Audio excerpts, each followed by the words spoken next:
There are many organizations in the area that provide services to the community. But there's one organization that has served the District of Columbia, Prince George's County, and Montgomery counties for years. They focus on civil rights and social justice, and they serve as a safety net for vulnerable individuals and families. That organization is the Greater Washington Urban League. For over 78 years, GWUL has been known as the heartbeat of the community. The president of GWUL joins us to share just why that is. Grab your pen and paper and take a note. This historic organization is making a difference. 17 years ago, when I decided to become a mentor, that I was assigned to Christina. When she was in the first grade, she was a shy little girl, not able to smile much. Elaine showed there were people out there to help me and guide me through life. When Elaine let me read her diary, I didn't even realize how important I was to her. And now that I'm mentoring, I feel that importance, and I can spread those same values to the girls I mentor. Be someone who matters to someone who matters.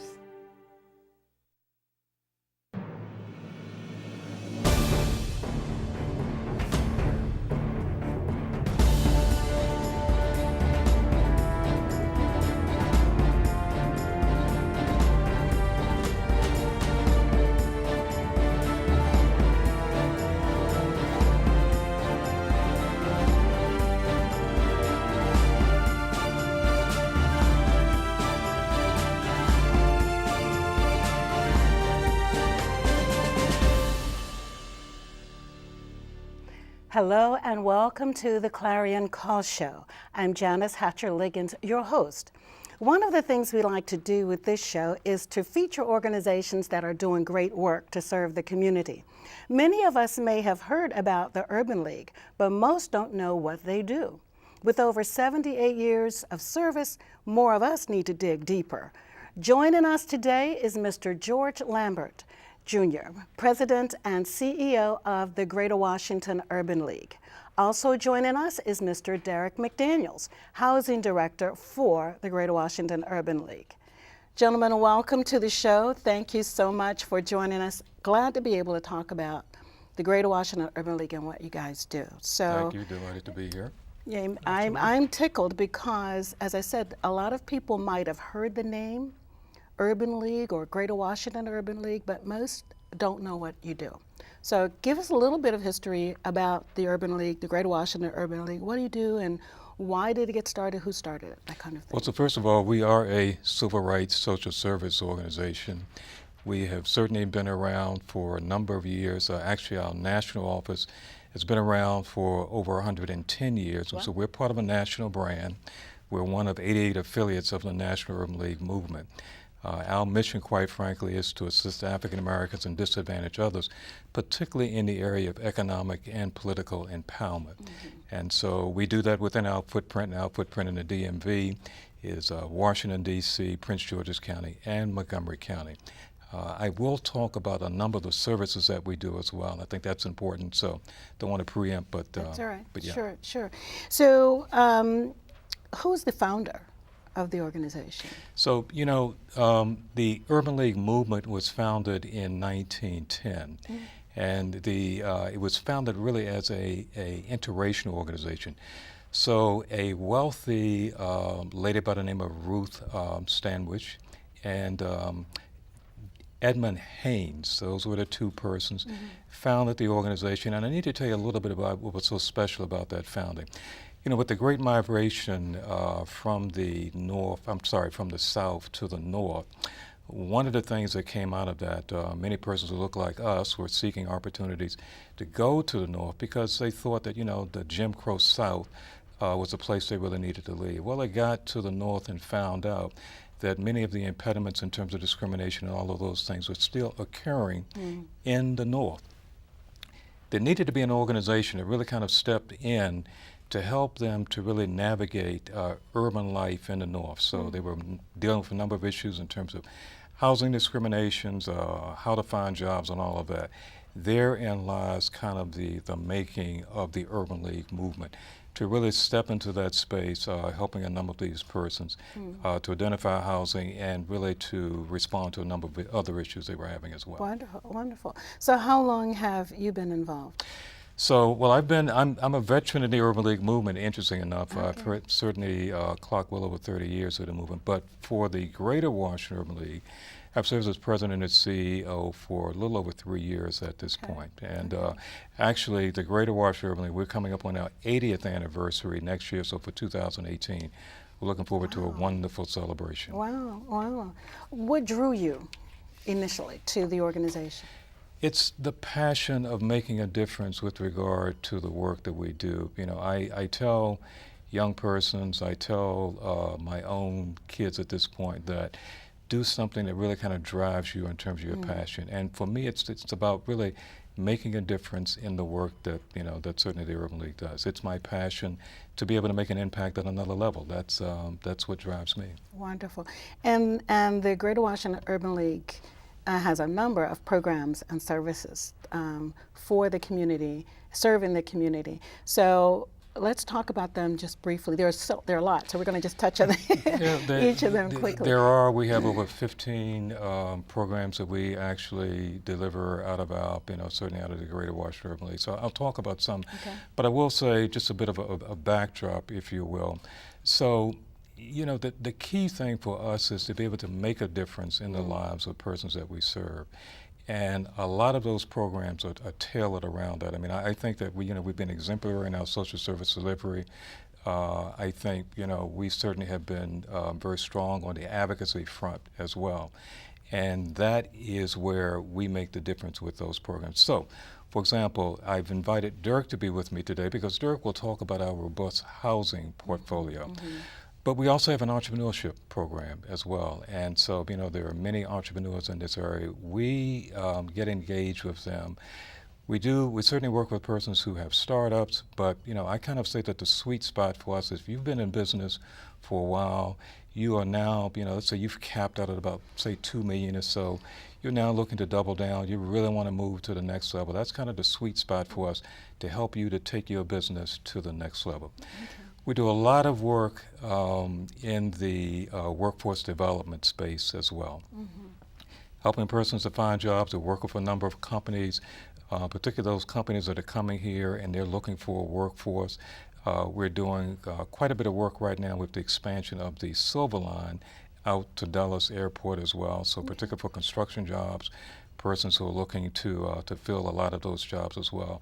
Then I always like to say, you know, if you already are in a job, you're not happy with your job, you want a new job, then come to us and we'll certainly help you navigate through that as well. Okay, wonderful, wonderful. And I know that there are safety net services that are provided as well.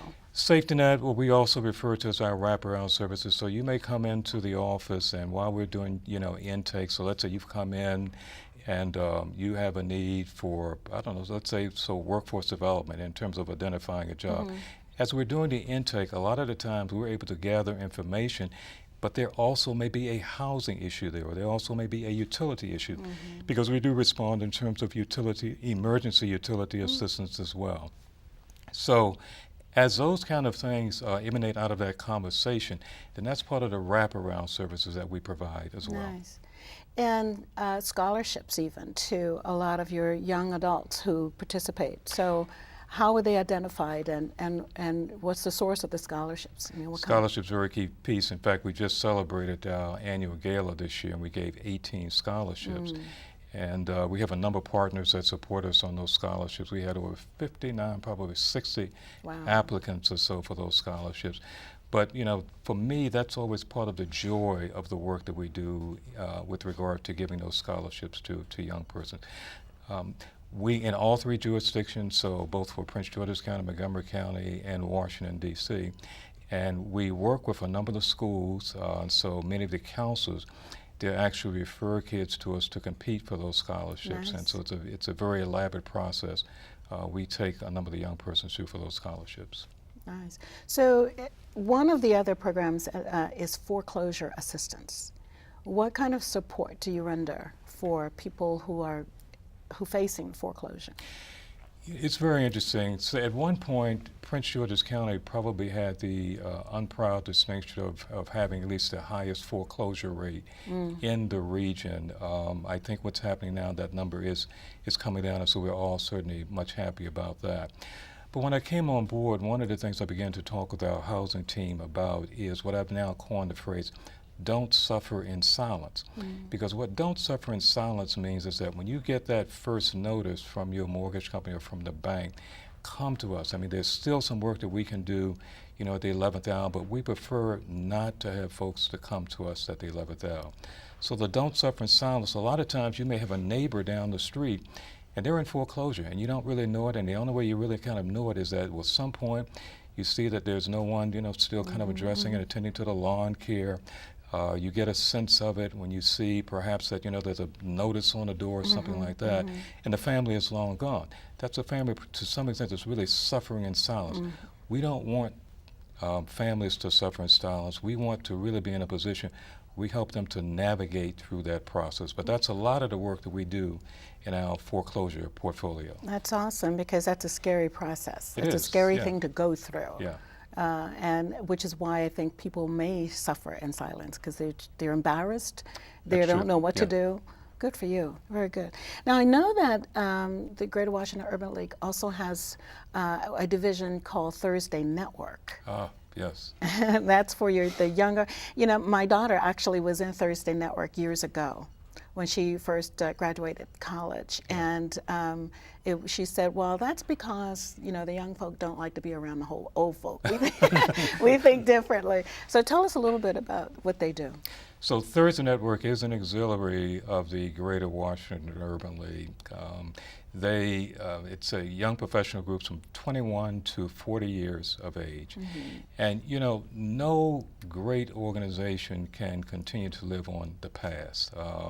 I think organizations that are going places, you have to certainly infuse the future, and the future is really a focus on young persons as well. So the Urban League movement, we've been very deliberate about that. There are more than 65 young professional networks with our Urban League affiliates around the country. Oh, nice. Here we just call it the Thursday Network, because originally with the founding, they used to meet on Thursdays, and so they kind of coined the phrase, the Thursday Network. But for us here about 160 or so. That number is vastly growing at this point. Nice. They've been very supportive with regard to their community engagement, and so they give back a lot in the community. So one of the projects that they do every year is really for the homeless, the work that they do there, and so particularly during the winter months, so coats and supplies and things like that for the homeless. They do a lot of work with young persons in schools with regard to tutoring, all of those kind of things. So they're very engaged, and also while they're doing that, working on their career development as well. Nice, nice. I remember when my daughter was involved in the Thursday Network, she actually became chair of the Social and Cultural Committee at that time. And so there were lots of career day kind of events that she put on. There was a huge banquet that the Women's History Museum that she actually coordinated. She loved it. Wonderful. She enjoyed it. So I think they're doing a great work, and I agree with you about the youth needing to be engaged, and us helping our youth to be engaged, because they are the future. That's true. Training them up now on how to take the lead a little bit later. So that's great. I appreciate the work that you do, the Greater Washington Urban League does, in supporting them, and even on a national level. So are they called Thursday Network everywhere, or each district has a different name? Just they're called the Young Professionals throughout the movement. Okay. So, but here it's the Thursday Network. Okay. It's still the Young Professionals, but the Thursday Network, the Young Professionals. Great throughout the idea. movement. Yeah. Great So, idea. yep. Hold tight. We'll be right back. Thank you. There's more about the Greater Washington Urban League and how you can get involved coming up. Stay tuned.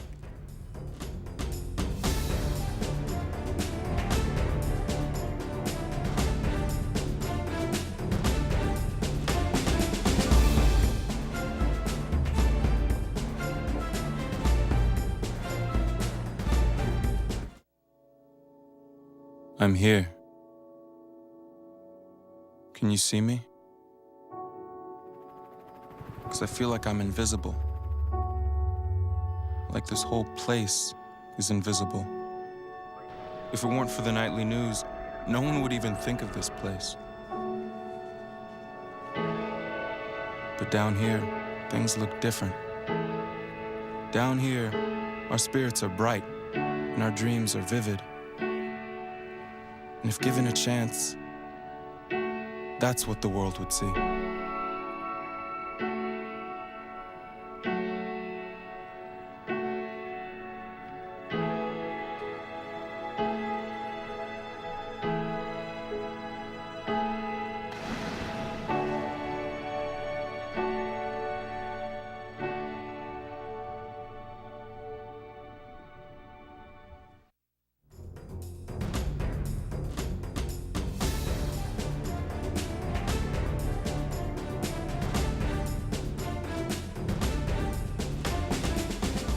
Welcome back. We're continuing to showcase the services and success of the Greater Washington Urban League. Joining us again is George H. Lambert Jr., President and CEO, and Derek McDaniels, Housing Director.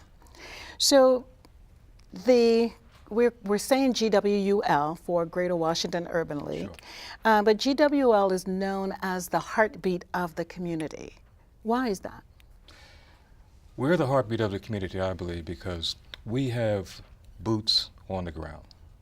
When I say that we have boots on the ground, that's really boots on the ground in terms of understanding the pulse of the community. You know, I look at the equality index, and one of the things it says to me is that there's still a dark veil, if you will, of neglect in America. And so we don't necessarily despair over the enormity of the burden, so to speak, but what we do is certainly look at how we fill that gap. And that's the work that we do. And so we have a number of programs in terms of resources that we bring to bear with regard to filling that gap. That's why I consider us really the heartbeat of the community, how we move and go about doing that work. Wonderful. And I know the Urban League has a tremendous board of directors. We do. We have 33 members on our board of directors, and I can't go through all of the names, sure. but they have been a very supportive board, really helping us with the heavy lift in terms of making a difference in this community. It's wonderful. I had a chance to look at your 2015 profile, I think yes. it was, and some very good feedback and input even from them as to why they support the organization and why they want to continue to support it. And so it's good. And you have a number of collaborative partners that you work with. We have a number of collaborative partners. Many of them are corporate partners, and so you often hear a lot of times discussion about corporate responsibility and organizations giving back. So I'm one here to certainly say that many of them do give back in a significant way, and they give back through the Urban League. So we're always very pleased about that.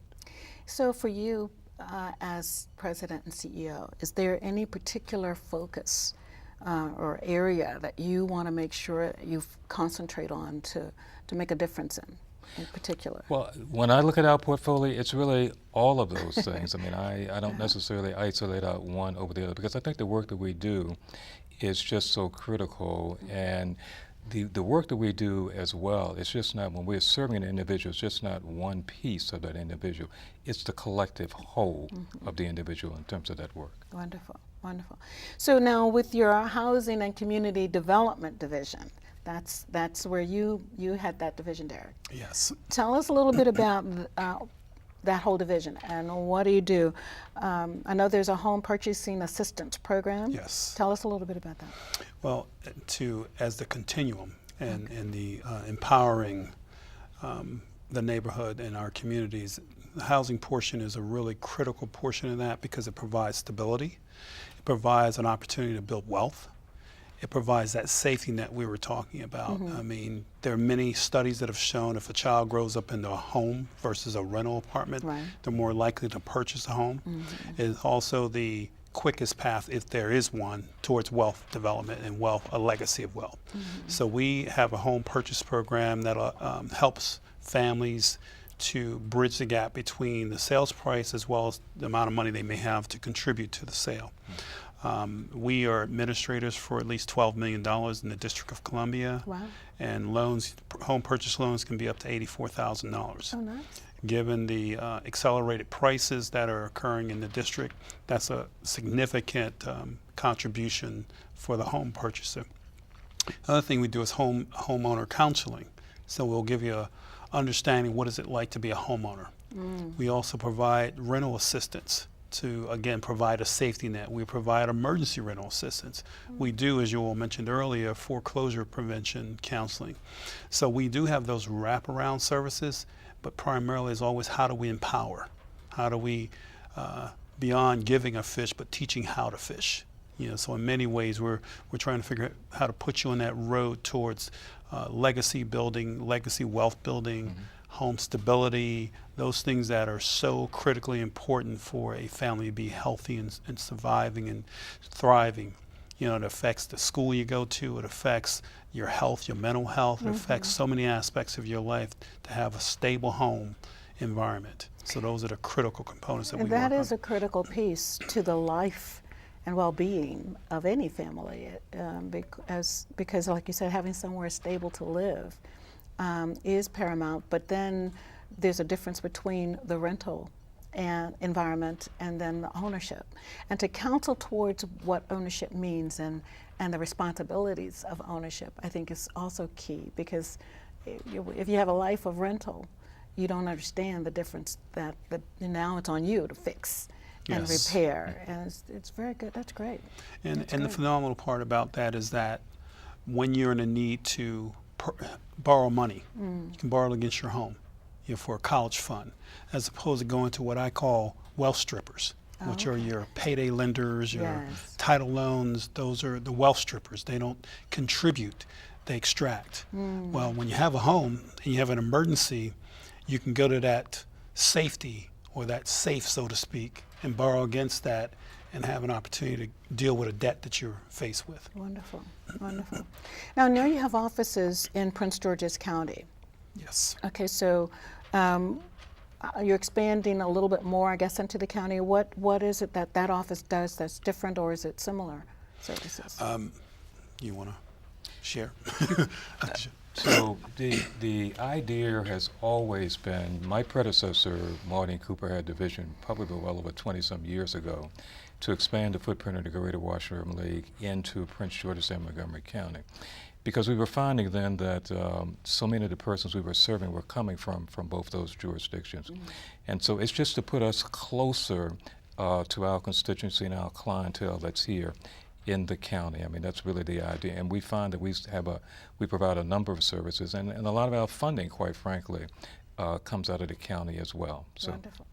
Well, the need is great, particularly for the housing and housing support services, because there still are folk in Prince George's County who have been rental for years, most of their lives. And so to help them make that transition into ownership would be fantastic.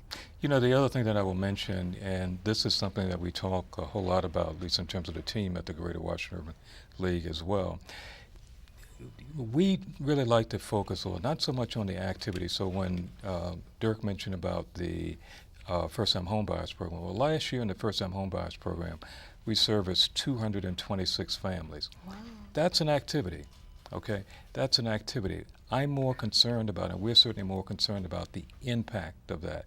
And the impact of that, you know, is really about the fact that now many of those folks, they are homeowners, but we've also changed their net worth.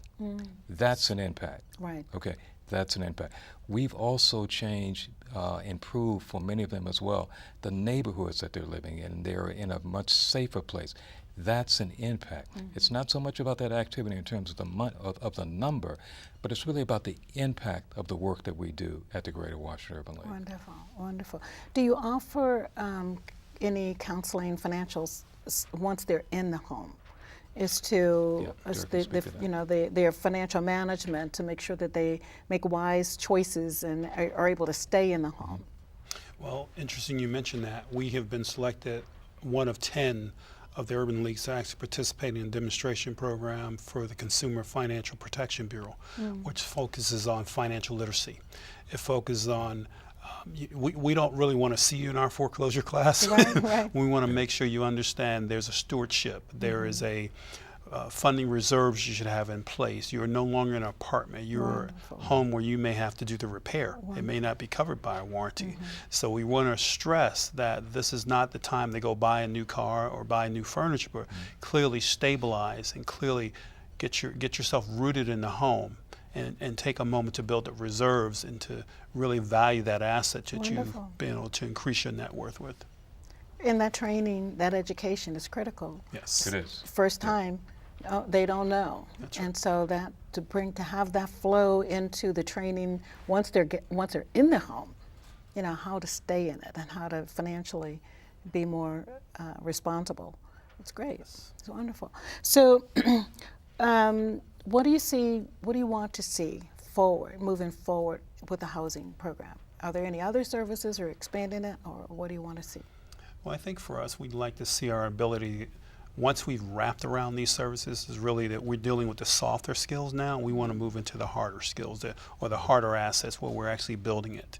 We're actually developing communities that serve the population we've been serving for so many years, because our vision for them is going to be greater than figuring out how to profit from it.